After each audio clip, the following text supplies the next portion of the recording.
I'm your moderator. I'm Angie Holan. I'm the editor-in-chief of PolitiFact, the national politics fact-checking website.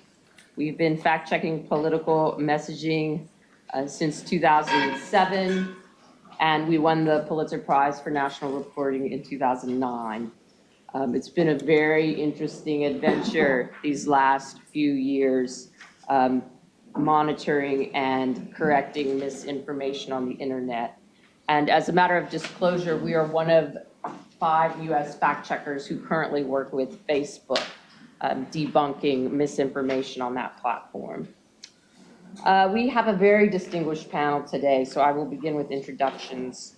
On the end, we have Camille François. She is the Chief Innovation Officer at Graphika, where she leads the company's team focused on detecting and mitigating disinformation, media manipulation, and harassment. François was previously the principal researcher at Jigsaw, an innovation unit at Google that builds technology to address global security challenges. François has advised governments and parliamentary committees on both sides of the Atlantic on policy issues related to cybersecurity and digital rights. Ellen Weintraub has served as commissioner on the U.S. Federal Election Commission since 2002 and has served as its chair. She has been a consistent voice for campaign finance law enforcement and robust disclosure. She believes that strong and fair regulation of money in politics is important to prevent corruption and maintain the faith of the American people in their democracy. She tweets at Ellen L. Weintraub, and I'm personally a fan of her tweeting. Then we have Susan Ness. She's a former commissioner at the Federal Communications Commission, serving from 1994 to 2001. She's a distinguished fellow at the German Marshall Fund, where she works on transatlantic digital policy issues, and at the Annenberg Public Policy Center, where she convenes the transatlantic high-level working group to address illegal and harmful content online while protecting a vibrant global internet. She is founder of Susan Ness Strategies, a communications policy consulting firm. And then finally, we have Alan Dickerson. He is legal director of the Institute for Free Speech, where he leads its nationwide litigation efforts. He has represented individuals and organizations in First Amendment challenges before the U.S. Supreme Court, the various U.S. Courts of Appeals, state Supreme Courts, and various trial courts. He has testified before Congress and state legislatures and regularly comments on the actions of the FEC, the IRS, the SEC, and other federal agencies. So, our panel today, we're considering the question of social media amplification and democracy. It's been 2 years, no, that's not right. It's been 4 years since the 2016 elections, where nation states attempted to tamper with our democratic elections. I fact-checked in real time. Please know that. It's been 4 years since 2016, when nation states attempted to tamper with our democratic elections using disinformation on social media. Have things gotten better or worse? Reports from the UK surrounding the December elections, the domestic special interest groups themselves may have started to employ tactics used by Russian trolls in recent elections. Meanwhile, the major social networks and lawmakers in Congress struggle to deal with how to manage political advertising. Our panel today will look at what we know and what is being done to preserve our democracy in the internet age. So I've asked our panelists to kick off the discussion today with their views of the overall landscape and to answer this question: are things better or worse since 2016? Certainly, we know a lot more than we once did. And I'd like to start with Camille. An easy question to start, huh? Jokes aside, I think 2016 does look like it was, 20 years ago from that regard, because we have to recognize how flat-footed everyone was caught in 2016 by the foreign interference attempt. Concretely, that meant that we had a lot of catching up to do, right? If you think about major social media platforms, they didn't even have terms of services that would prevent this type of activity. When the first evidence of the Russian trolling campaign came on, a lot of the discussion was like, is that even okay? How do we call that? What do we do against it? Whose job is it to even do anything against that? And so I think in this regard, there was a lot of catching up to do. And over the past 4 years, for the major extent, we have done this catching up. Today, most major social media platforms have very specific rules that would apply to this type of activity. They have very specific teams whose job it is to go and keep an eye out for this type of activity. And there is overall a much more granular picture of who are the types of actors who are conducting these influence campaigns, what does it look like, and when are all the last times in which they have done this. That leads me to the not so good news part of the answer, which is the other thing that has changed over the last 4 years is now there are many more actors in that game. When you think about foreign interference, in 2016, the debate was largely dominated by Russia. Today, we know that Iran has actually been doing foreign interference campaign on social media targeting the US for a very long time. When you look at the first time the Iranian regime used social media to target American audiences, you realize it was in 2010. That gives you a sense of how much catching up we had to do. So we know Iran has been doing this, and we've seen a lot of these campaigns. They're very voluminous, they're very persistent. We've seen China do this. We've seen Saudi Arabia do this. We've seen the UAE do this. And on top of all these foreign actors, we've seen a growing market of domestic practices who are like, wow, that's a good idea. We're also going to go into the game of disinformation. We still have a lot of confusion in the terms we use. Amplification, foreign actors, trolling, disinformation, misinformation, a lot of that kind of gets, thrown together in the kitchen sink in a way that's not particularly helpful when you want to have a structured discussion on what type of users of social media are allowed in a political campaign and who is supposed to do what and when. Just to close that statement on something that I think is still very much lacking and on which we have done zero progress, we don't have a lot of rules and norms for what candidates and campaigns themselves will do in the upcoming election. We haven't seen a lot of statements from campaigns and parties and candidates saying, here's a thing I will do, here's a thing I will not do. As a result, people tend to overreact on both sides, right? A lot of candidates are using apps, for instance, that allow the supporters to collectively campaign together. And a lot of people are seeing this traffic and saying, oh my God, the Russians are back. Of course, it's not that. And perhaps it's okay to use an app to coordinate your supporters. But a lot of campaigns are also thinking, is it okay to create a bunch of fake profile and to coordinate them together to have a big campaign online, which is basically the definition of a troll farm? And there are not very clear answers to that. So there's good and bad in what happened in the last 4 years. Ellen, better or worse, and why?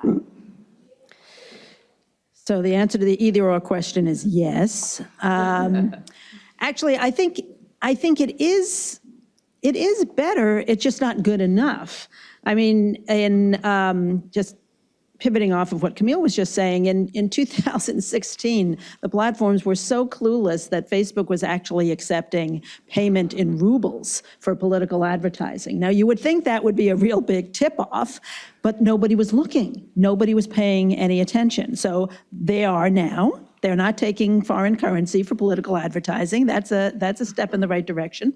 But it's been really disappointing to me to see how little really has been done at either the legislative or the regulatory level. There have been innumerable bills introduced in Congress. None of them have really gotten anywhere. The Congress has appropriated some more money for securing the cyber security at the state and local level, and that's a good thing, but they frankly haven't allocated enough to really do the job. I think that DHS has been working with state and local governments on cybersecurity, and that's really important and a good thing.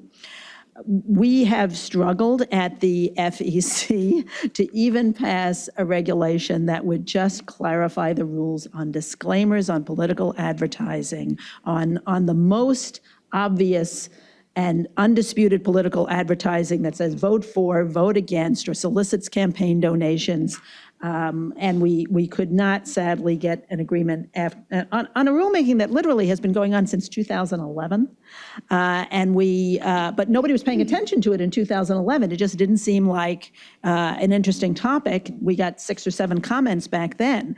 In the last couple of years, we got hundreds of thousands of comments. We had a very robust hearing on this, and yet we still, frankly, I couldn't get a lot of engagement on the other side in terms of trying to just nail down a rule. One thing that I've been very disappointed in Congress is that, again, there have been bipartisan bills introduced. In particular, I would highlight the Deter Act, sponsored by Marco Rubio and Chris Van Hollen, that would adopt strong sanctions against any foreign government that tried to intervene in our election. Because my concern is that just as we were asleep at the switch in 2016, we can look for in 2020 what they did in 2016, but what are the odds that nothing new is going to happen in 2020? It's really important that we have strong deterrence measures in place so that even if we can't detect it, at least let us deter it. Let us speak with one voice as a nation to basically say to the world, you know, this is the United States of America, and we will not tolerate anybody mucking around in our democracy. And sadly, we can't seem to get a bill like that passed in Congress. So I think that is really unfortunate. The platforms are all coming up with their own programs, each of which is different. Twitter is decided they're just not going to do political advertising, but they found that even a hard ban is harder to implement than they had originally thought, and figuring out what is the advertising that would fall into that ban is trickier than they had originally thought. I think Google has come up with the most sophisticated approach in terms of trying not to have these really thin slices of micro-targeted ads. They've said they're not going to go down below the zip code level, which I think is a real good step in the right direction, and they'll also sort by gender and age. But that seems to me to be a very productive step. My concern on micro-targeting has been that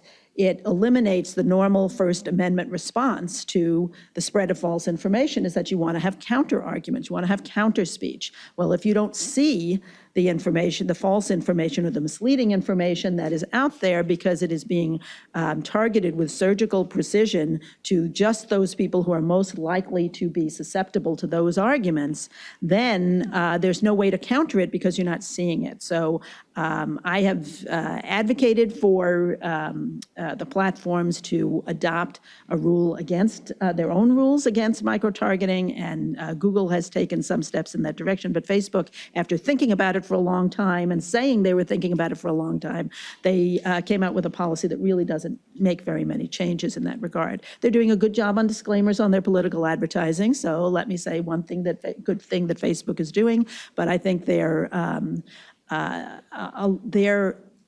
whole model of sucking all this data out of your use of their platform and using that to micro-target ads towards you as a user of that platform, and then other people who are going to be less susceptible to those arguments, more skeptical of those arguments, don't get access to those arguments in order to counter them. I think that is having that has the potential to magnify and amplify disinformation and allow it to go unresponded. And I think that is unfortunate. And I wish they had chosen differently.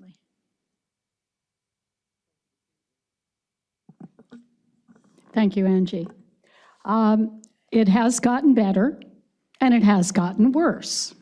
So first, on the better side, the glass half full.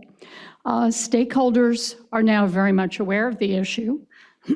Groups have been organized to monitor the digital environment for manipulation, disruption, or interference, and to monitor the platform's responses to this.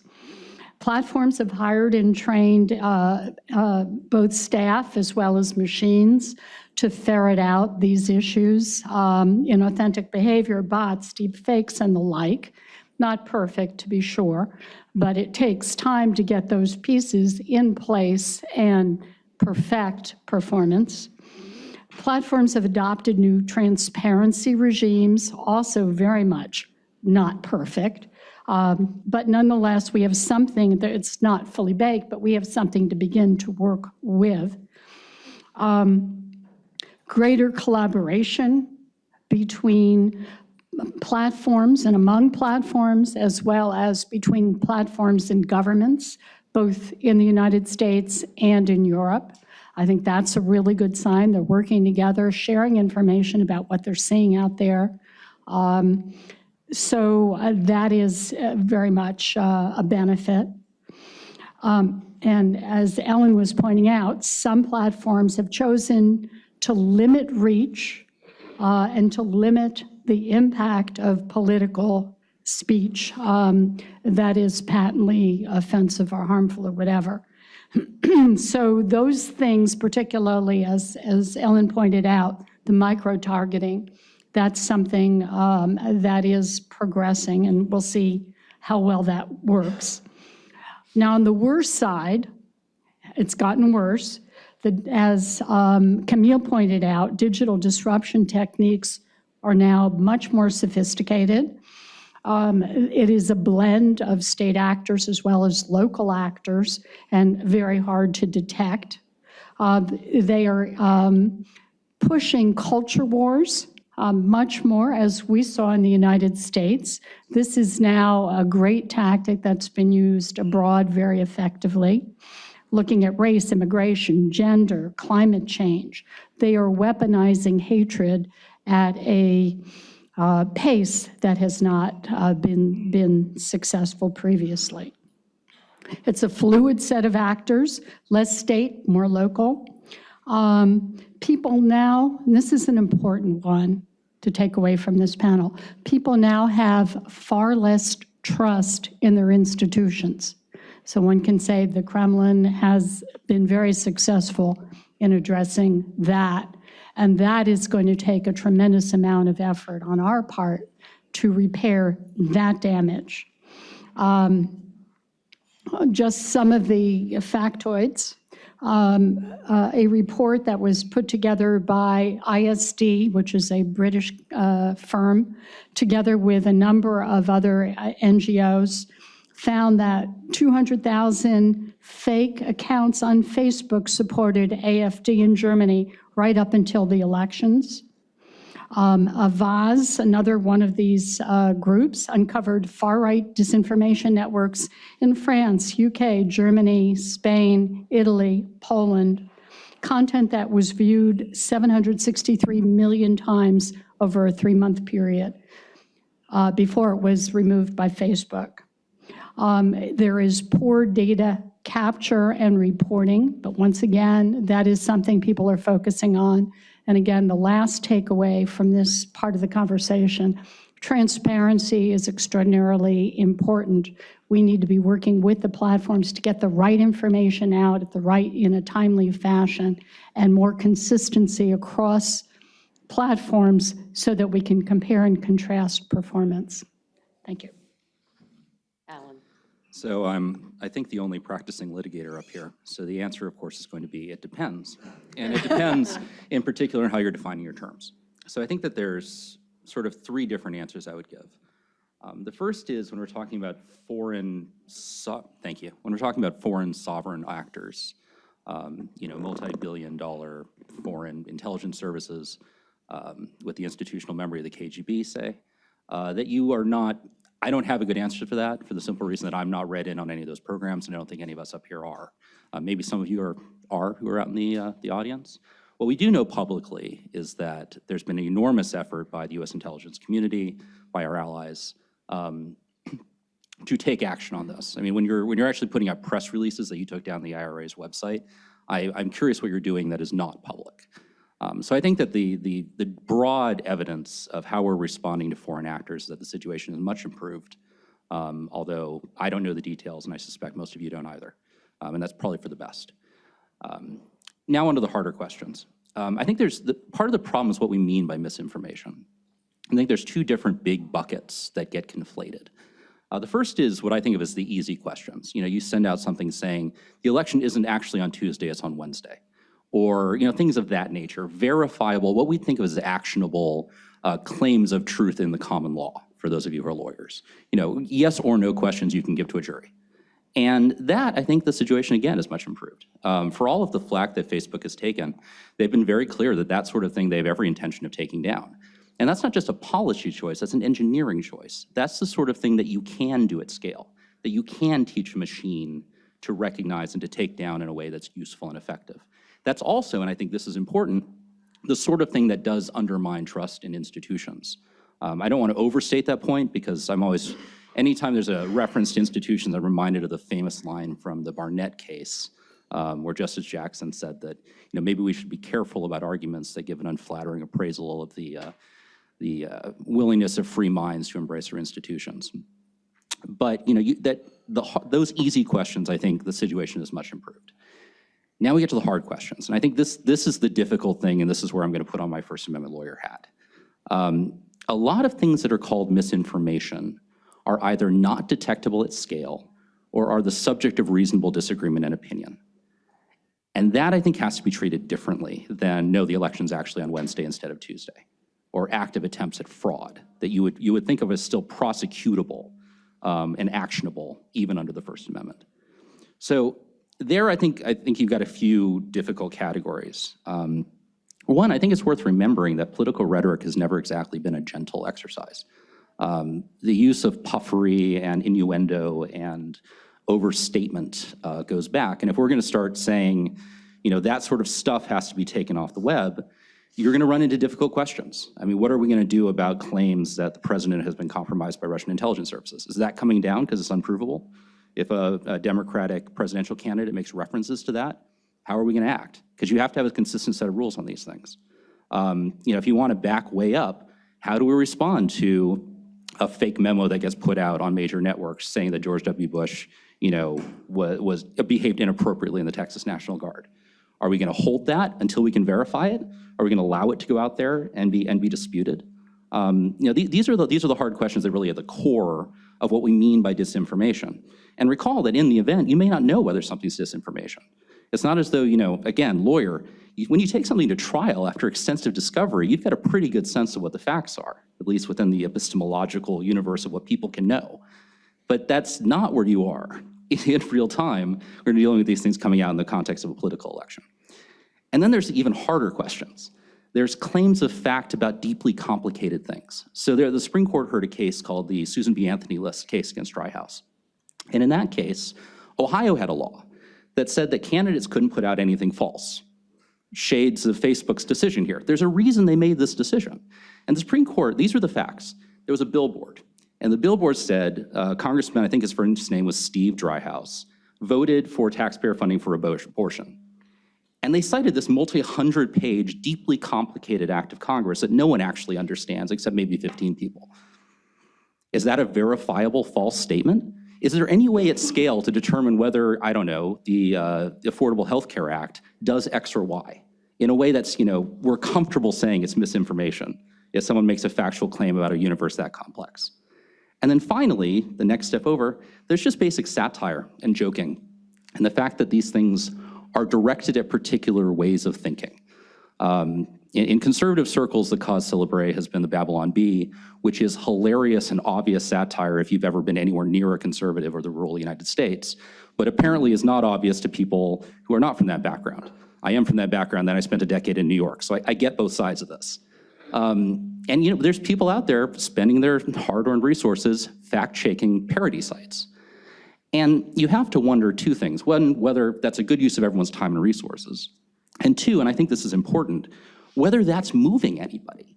I mean, all of the research is that when things are shared that are disinformation, it's shared by a relatively small group of long-tail, non-median voters amongst themselves.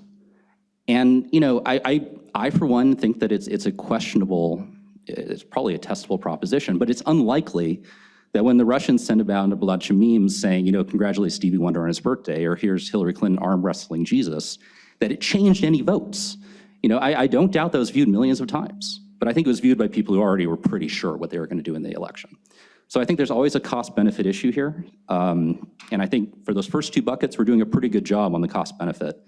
and that the further you get down that tail of political rhetoric and questionable positions of opinion, the harder it is to make a value proposition that's either a good idea in terms of our trust in our national institutions, or that it's a good use of resources. Can I just make a quick point? Please. Quick disagreement, because this one's close to my heart. It is inaccurate to say that most of the military intelligence campaign belonged to the classified realm and no one knows anything about it. I think it's really important that people know that a lot of this work has been made public. A lot of this work is driven by organizations, by investigative journalists. The platforms are making a huge transparency effort, and we need that. I worked 7 months helping the Senate Select Intelligence Committee write a very detailed report explaining exactly what happened, who are the different Russian institutions, how does that compare to other actors? And that transparency is fundamental, because otherwise we tell people there are foreign actors who are messing up with your feeds, but we won't tell you anything about it, and don't worry, we got your back. I think that creates chaos and confusion. I think we need to encourage further transparency efforts, and also helps people understand, like, not everything is a Russian troll. When your uncle says something stupid on Facebook, it's got nothing to do with the GRU, right? And so that level of transparency needs to be continued and encouraged, and it's difficult because indeed it's very complex, subtle nuances and complex military intelligence thing. Doesn't mean that what US Cybercom does, you know, has to be put on the public place. But from the forensics aspect and from the transparency efforts that the platforms are doing, it's fundamental that we keep the bar high on the transparency level, sharing those details. And just a very quick rejoinder, I don't disagree. I read the report, which was excellent work. But of course, that was after the fact, and that contemporaneous efforts are much more likely to be classified for good and sufficient reasons. The ones that my team found and exposed, we go through great length of detailing every forensics we found. So recently we found the Russians interfering in the UK election, circulating the confidential classified UK-US trade material, and we wrote like a very in-depth report, honestly thinking no one's ever gonna go through the pain of reading Few of this. us.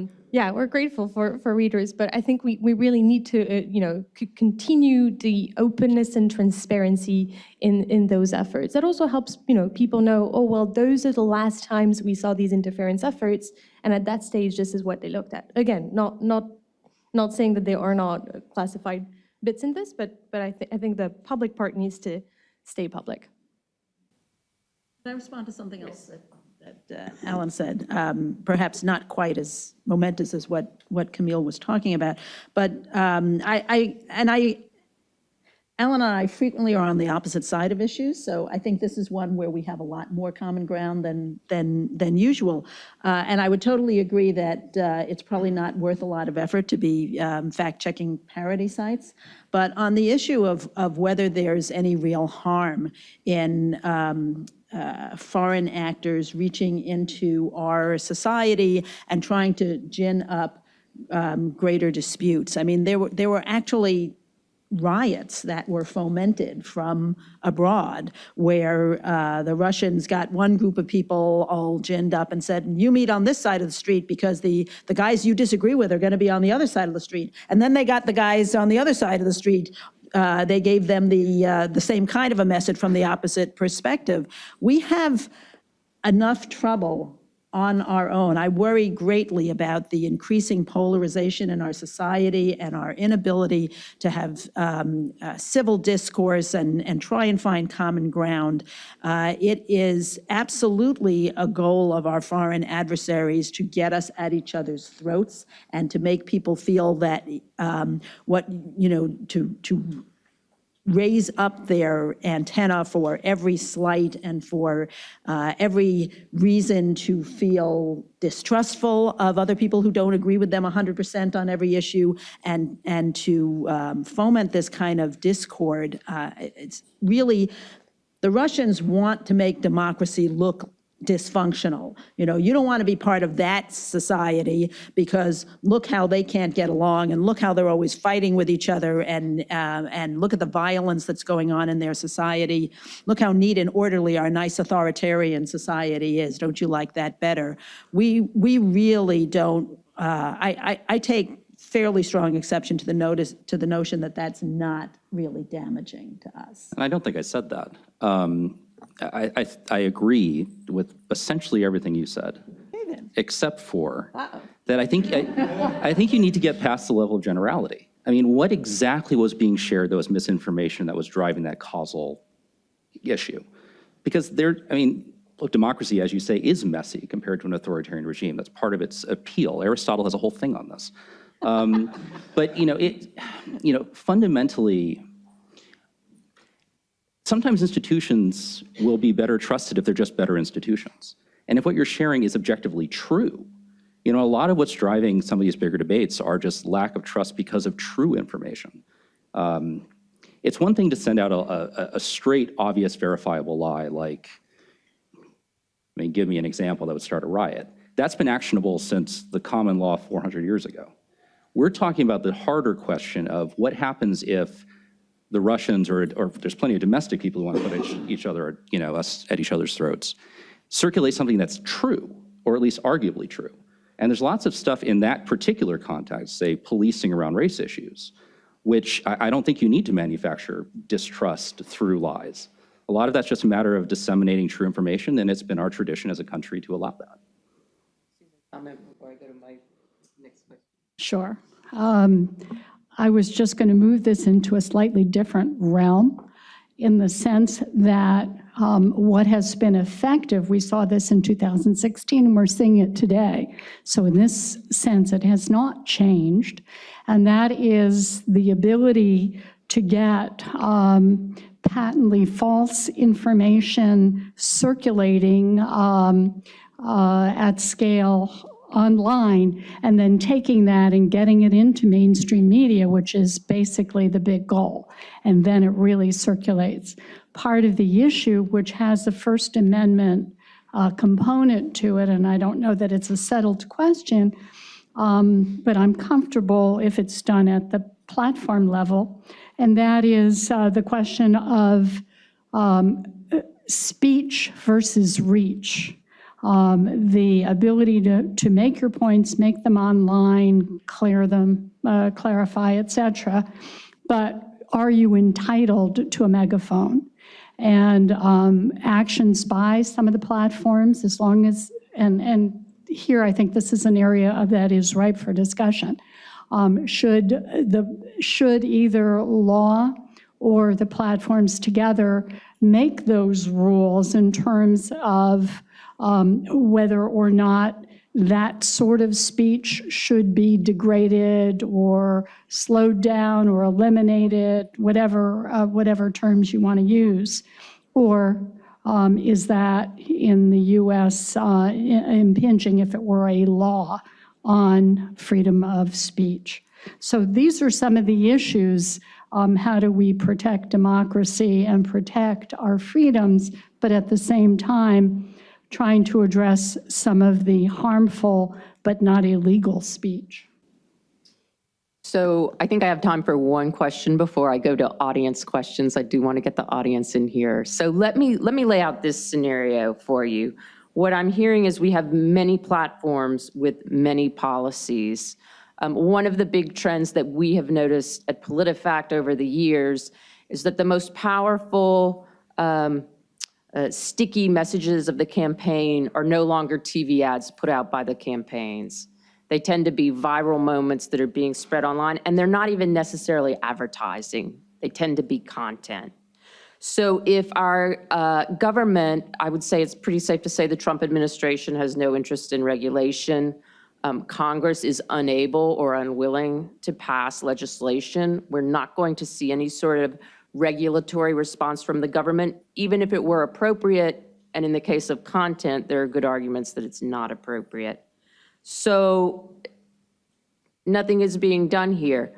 Europe, on the other hand, has a much more aggressive stance towards all of these issues. So due to lack of government action in the US, if anyone wants to refute that, I'm fine. I think I'm pretty safe there. Are we going to end up being governed by the policies of Europe, or are we just in the Wild West of information where anything goes? Who wants to tackle first? Okay. Yes. Europe is moving fairly rapidly on this. in the run-up to the European elections last year, they put in place a number of policies and voluntary agreements with platforms.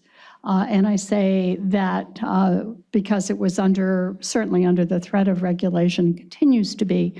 But the code of practice does have, and this applies to disinformation, that is information or content that may be harmful but not illegal. There are other rules that govern specific illegal hate speech and the like. But with respect to disinformation, each of the platforms at an accelerated pace had to come up with various promises to do X, Y, and Z, and then had a component of transparency and review.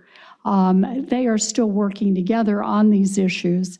There may very well be legislation at the end of this, but because the internet is global, I think it's safe to say that much of what Europe does, or the European Commission does, will impact what happens in the United States, or at least what we see or don't see. You can cordon off things by country, and they do, but nonetheless, a lot of the systems that are being put in place now will apply to U.S. content as well as European. I can take a rapid but very boring answer to that question. Susan and I work together on a transnational working group that looks at how both sides of the Atlantic tackle the issue. One of the things that we've made is a framework that breaks down the different sub-problems in disinformation. I think a lot of people want to think that disinformation is one problem, it's got one shape, therefore there's one actor somewhere that's going to come up with one solution. We call it ABC. A is for actor. Sometimes the main vector of information is simply who is behind the campaign, right? Perhaps the Russian trolls are using one account manned by one person and are disseminating content that's absolutely fine, okay, beautiful content you would agree with, but the problem that makes it a problem is that they are Russians trying to pass for Americans. A, sometimes it's just the actor. B, behavior. Sometimes it's simply that the campaign is run by normal Americans, disseminates normal content, but is using a series of techniques that make the receiver believe that the campaign is so much more viral or so much more popular than it actually is. If you think about B, right, the world of bots and all the inorganic amplification techniques that you can use, it's not as much of a cybersecurity problem as what actors represent. It's almost more of a consumer protection, right? Like here you're just looking at fraudulent behavior. And C, finally, is the last leg, content. Sometimes, indeed, you have disinformation content. Perhaps it's a deep fake, that's a video that's designed to make you believe something that's not, but it's actually pretty rare. We focus a lot of content and on regulating content, which is where we encounter all this tricky freedom of expression issues, but a lot of the campaigns, their main vectors are either actors or behavior.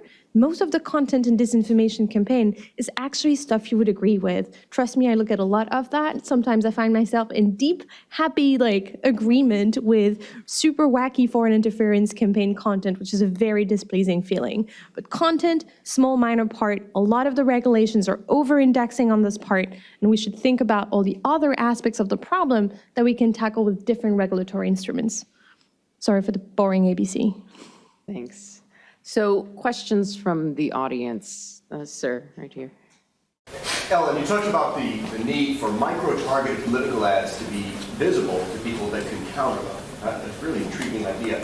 And part of your solution was don't allow the micro-targeting because people that would counter it might not see it. So I would ask you, since you did point out Facebook, I'm aware that their ads, their ad visibility program, would let you see every political ad that's ever run, and then who ran it and who saw it. Isn't that a better way than hoping you'll have people in every zip code you can find? There's two different aspects to the way that Facebook is looking at this. Who gets the ad, and then this ad library concept. And the reason why the ad library doesn't solve it is, researchers have really been, they say they're going to improve it, but researchers have been complaining that their ad library is not user-friendly, and it's hard to get into that database and figure out really who's seeing what. Now that seems like that's a solvable problem, and they say they're taking steps to solve it, and we'll see whether that happens. But given the way the Facebook advertising model, where there are so many different iterations of every ad for this specific purpose of trying to find the perfect ad for you, that it's just going to overwhelm researchers. I don't know how anybody is going to get, even if they had the most accessible ad database, I don't know how anybody could really grapple with millions of ads, and each one a little bit different than the next one that are being run. So I'm not sure that there is a practical way to use that. It's good that it's there. I'm always in favor of transparency measures, but I'm not sure that is going to solve the problem. I'll bring them back to this, sure. On the same question of what to do about targeted ads that are deceptive, you're right, disclosure doesn't do much good, but how about in the case where a candidate sends a targeted ad to his audience, giving the opposing candidate the right to target exactly the same audience? They have an interest in getting a counter message out. You don't have to give them the names of the people. The social media company knows who it was, but you give them the right to deliver a message to the same audience, and that corrects the mistakes that were in the initial one. That's not a bad idea, because that allows for the counter speech. Up here in the front. Many thanks for the really good conversation and highly pertinent conversation. I wonder how you think about when you think from the user perspective, what role of the user identification or identification of the user could play in putting back a bit of responsibility when I go online and how I behave online. Is this something you have been looking into?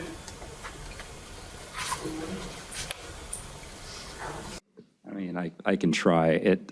I don't want to look like I'm avoiding your questions, the issue. So I guess a couple things. One is, it goes back to the scale problem, but it's a different scale problem. And this is where I'm just going to put on my usual political regulation hat.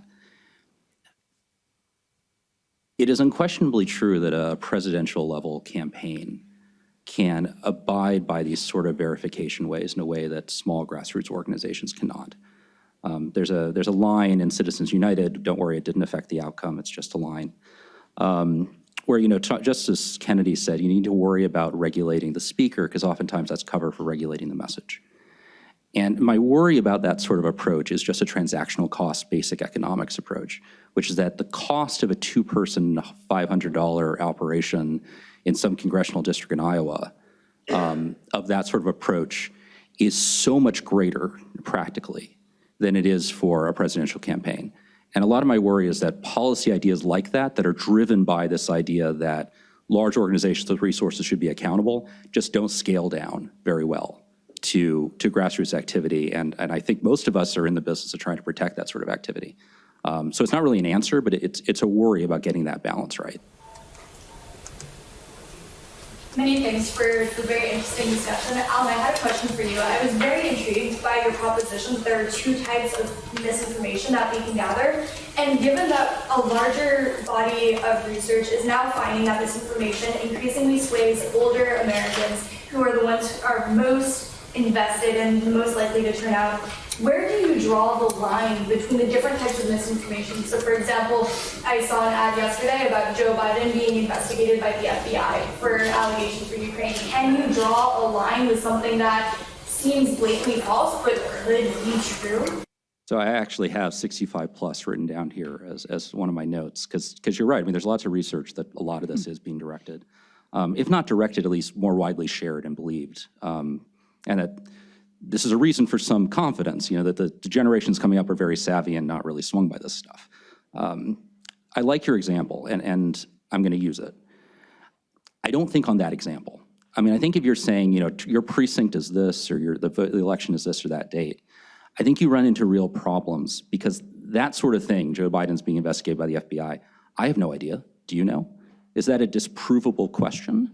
You know, they don't exactly publicize who they've got a grand jury on. These things get leaked. Traditionally, American political campaigns have had all sorts of things that went along those lines. I mean, John Edwards got blown up because someone leaked the fact that he was, you know, having an affair with someone on his campaign.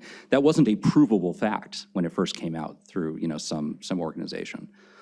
So my worry is that you're backing into one of those harder questions, and that a lot of what's directed at. So I guess in terms of the verifiability of the information, it doesn't really matter who you're targeting it to. To the extent that older people are more likely to believe stuff that's not well resourced, it may be because they remember Watergate and they remember how, you know, political campaigns have always been run on innuendo, much of which turned out to be true. And if we create a lot of rules that disincentivize that process, there's going to definitely be some upsides. There's lots of character assassination that goes on that's horrible. But it's also going to make it much harder to have that sort of informal process where something hits the news and then there's a big investigation and 3 weeks later we find out it was true. What about actors? If I could ask a follow-up question. Camille was talking about actors, and what if we found out the Russians were the ones disseminating that information? What then? Can we impose something that would fact-check the sources of information that we see on the internet? If it came from a foreign source, probably constitutionally. But again, I don't know if you could do that at scale. But can I ask the rest of the panel to react to this idea I think there is this idea that older Americans are more vulnerable to misinformation. PolitiFact is part of the Poynter Institute. We've also been very active in seeing teens being very vulnerable to misinformation. Efforts going. So I just want to trouble the idea that it's a problem that's going to go away when the older generation passes on. But what about the question of different populations being vulnerable to misinformation, types of misinformation? Something. Unfortunately, there's actually not a lot of serious research on this. There are a few papers that are great, including the one that you referenced, which talks about, indeed, 65 plus vulnerability to misinformation. The main difficulty here is how do you define misinformation, and therefore, what are you measuring, right? Different age groups will have different definitions of misinformation, will answer questions differently. And the other thing is the different platforms will also carry different effects. So something that's often discussed as a major under-researched area is email-based communication sharing falsehoods. But again, I think a little bit of that is a red herring, in a sense that I don't know who wants an internet of facts, right? I think people can mostly agree that it's okay to lie on the internet, that we will not get that genie back in the bottle. People will do it for fun. People will do it for malice. And we will continue to have on the internet a bunch of crap. The question becomes, indeed, are we able to have an understanding of when this is problematic for electoral integrity? Do we have an understanding of who are the actors who are weaponizing these, these features of our public discussion, and how is deception organized and being taken advantage of? When you have a deceptive campaign with an apparatus that's there to trick users and consumers at scale, that's a different problem than, again, your uncle said something stupid and he should have known better, and now there's a viral email thread and all his 65 plus friends are forwarding it around. But I think it's a great question. Yeah, I wonder if the panel's aware of a browser extension called NewsGuard that comes out of New York, which is a bunch of, actually it was founded by two former Wall Street journalists, now have a large team of trained journalists who review websites that are purporting to be news sites. And they give a green or a red label to them, and there's an encryption label if you roll your mouse over it. Is that something that's kind of a combination of technology and human review? Do you think that has some legs, and it's something we should all be supporting? I've actually used NewsGuard. NewsGuard, it's a very interesting product. I would encourage, if you're interested in this area, to try it. You load it as a browser extension. They have a rubric for valid, authoritative, credible news sites, and you can look through it quickly and see, does this website meet its rubric, and where does it fall short? It does seem to have a problem of scale. You have to go to the website and download the extension. But I do think NewsMatch is NewsGuard is a good product, and there's some other ones that are being developed. But it's a matter of catching on. And one thing that I have found in the misinformation space is your everyday user is exceptionally lazy. And to ask them to go and do these extra steps is very challenging. And it's not just a question of being lazy, it's also a question of trust. I applaud the effort of NewsGuard and other similar fact-checking and verifying organizations, but first you got to get people to download the browser. They have to know about it, then they have to download the browser extension, and they have to be amenable to hearing what NewsGuard is telling them. They have to have trust in the institution that they're going to get a fair and unbiased fact check of these different sources. And, you know, who's included. This is a topic that I've been interested in, is, you know, who gets to do the fact checking, and do you trust the people who are doing the fact checking? In fact, do you trust any media whatsoever? I think that. And I don't mean you in particular, obviously, but I think this points to a much broader problem in our society of people not trusting media. I have to say I do have some nostalgia for the days when everybody listened to Walter Cronkite, and everybody at least started with the same frame of reference. And then they could have different views, but at least they started from the same facts. And we seem to have reached the point where people don't even accept the same set of facts. And if you don't accept the same set of facts, then if you don't agree on what is true, then how do you come to agreements on what is the best way to address various policy problems that are facing our country if you can't even agree on what the problem is in the first place? So. The other issue is that smaller publications are not part of this piece, and therefore almost by assumption are not trustworthy, which is a real problem for the smaller newsletters and the like. I think we have time for one last question in the back. So I agree with Camille, most of us probably are fine with and even prefer an internet of crap, but I don't know that everyone agrees. Certainly the Chinese seem to want a much more controlled internet. And even the UK, most people here will know, released an online harms white paper last year, so it creates a regulatory framework that would create an overarching duty of care that would apply to various silos of harmful content, including disinformation. And I'm very concerned about, I see the attractiveness of trying to put a single regulatory architecture in place to deal with hate speech and extremist content and all of these various online harms.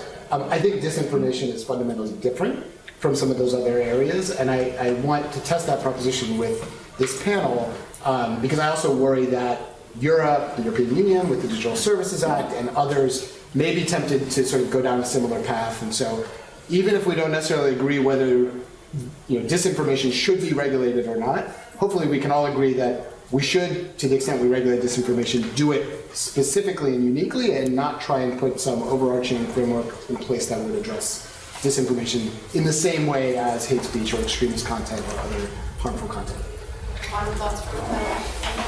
Yeah, very quickly, I think that is a great point. It is indeed, our commitment to having free speech on the internet and everything that comes with it is not one that's shared universally. Specifically thinking about Europe, what's really interesting is when those conversations get focused on sub-disciplines and field, the conversations happening around the impact of disinformation on health. And what is health disinformation? What's the difference between health disinformation and health misinformation? What to do about it? What is the role of fact-checking in health is really interesting.